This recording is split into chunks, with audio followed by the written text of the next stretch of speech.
Being a content creator is not easy. I'm struggling right now how I can manage my time as an employer, as a content creator, influencer, and a bodybuilder. As an employer, I work at 7 a.m. in the morning and out ko 7 p.m. ng gabi. 12 hours duty. And as a bodybuilder guys, 8 p.m. ng gabi to 10 p.m. ang workout ko. After workout, meal prep, shower, and house chores. Tapos ko na lahat ng gagawin ko sa bahay, sa workout ko. Ang gagawin ko naman is mag-edit.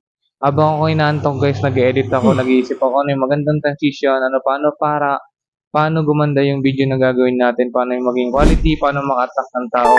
Ganun guys yung nakaka-exhaust sa pagiging content creator kasi kailangan mo ibigay lahat ng kailangan, ng gusto, ng lahat-lahat ibibigay mo talaga para gumanda lang yung isang video. Kasi sabi nga nila, do your best always and God do the rest, 'di ba? Kaya ako binibigay ko lahat ng kakayanan ko, lahat ng ano ko hanggang sa maging perfect lang kahit walang perfecto, guys. Hindi pa kasama yun guys na pagiging kapatid mo kasi ngayon kasama ko yung kapatid ko. Then may mga sisingit pa na senaryo na katulad ng yung mga kaibigan mo nagtatampo na best ganyan, bakit ganito? Wala ka na bang oras? Di mo na ako pinapansin. Ang dami kong pendings na gagawin guys. Inuuna ko lang yung talagang pangarap ko kasi ito yung dreams ko na gusto kong maabot. Kaya sabi nga nila 21 to 22 years old to 25, dapat kailangan na mag-focus sa goals mo. Huwag ka magpapadistract para maabot mo yung mga pangarap mo.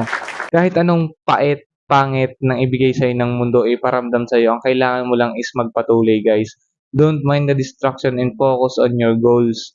Sabi nga nila, do your best and God do the rest. Naniniwala naman ako hindi tayo ganito lang, di ba? Basta lagyan mo lang ng sipag, tiyaga at pasensya. Wow! Maabot mo rin mga pangarap mo. Let's go.